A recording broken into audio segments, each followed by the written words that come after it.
আমার প্রাণ ও গোবিন্দ শ্রী শ্রী রাম ঠাকুর, শ্রী শ্রী সত্যনারায়ণ, শ্রী শ্রী গোবিন্দনাথের চরণ কমলে জানাই শত সহস্র প্রণাম।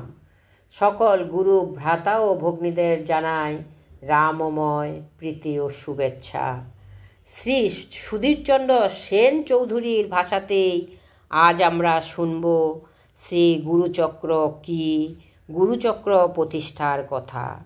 সেই দিন ছিল রবিবার, বাংলা 1355 সালের 20 ভাদ্র, ইংরেজি 1948 সালের 5 সেপ্টেম্বর।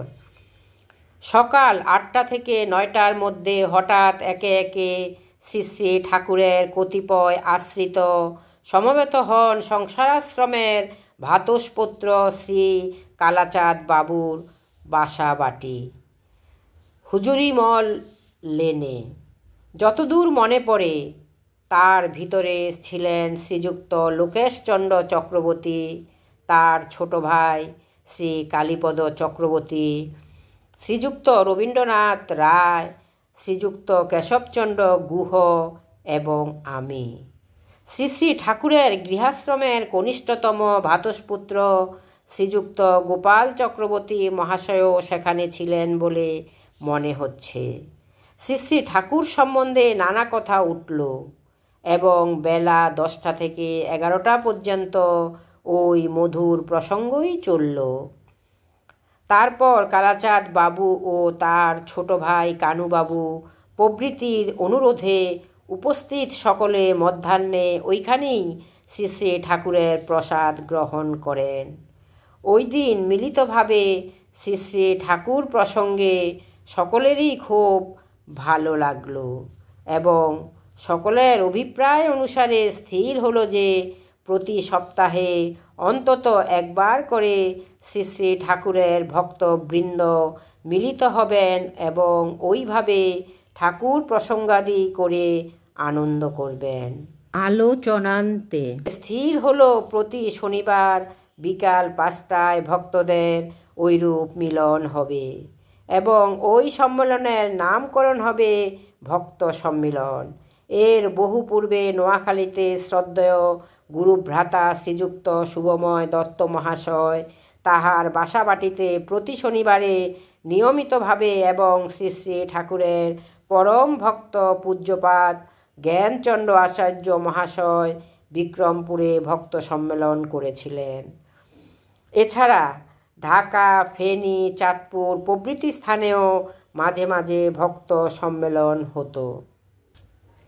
এখানকার প্রস্তাবিত ভক্ত সম্মেলন সম্বন্ধে স্থির হয় যে প্রতি শনিবার বিকাল 5টায় ওই সম্মেলন শ্রী শ্রী ঠাকুরের ভক্ত আশ্রিত বা অনুরক্তদের আমন্ত্রণ অনুযায়ী তাদের বাসাতে বা বাটিতে সম্পন্ন হবে। কালাচাঁদ বাবু বললেন, এরূপ একটা শুভ প্রস্তাব যখন আমার বাসাতে উপস্থিত হয়েছে তখন এর প্রথম অধিবেশন আমার বাসাতেই হবে।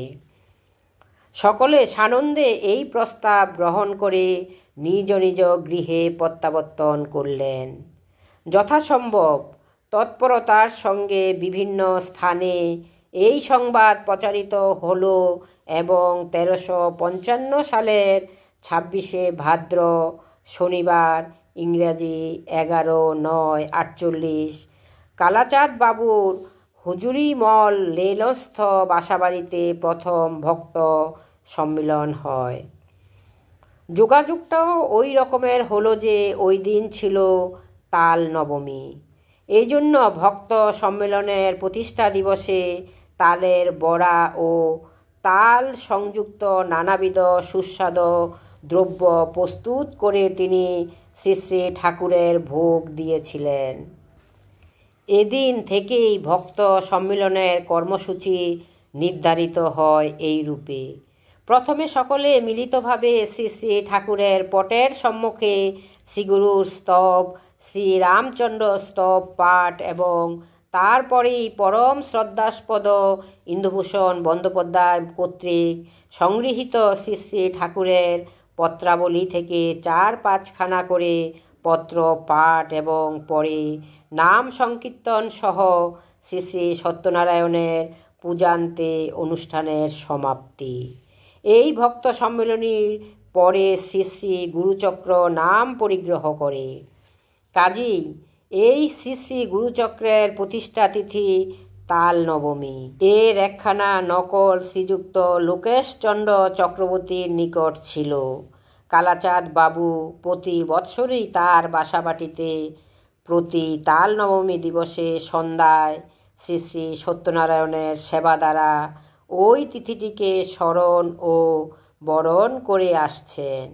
এই প্রথম উৎসবে শ্রী শ্রী ঠাকুরের পূজা করেছিলেন শ্রী শ্রী ঠাকুরের গৃহাশ্রমের পরিবারভুক্ত ইন্দুভূষণ ভট্টাচার্য মহাশয়। জয় রাম, জয় গোবিন্দ।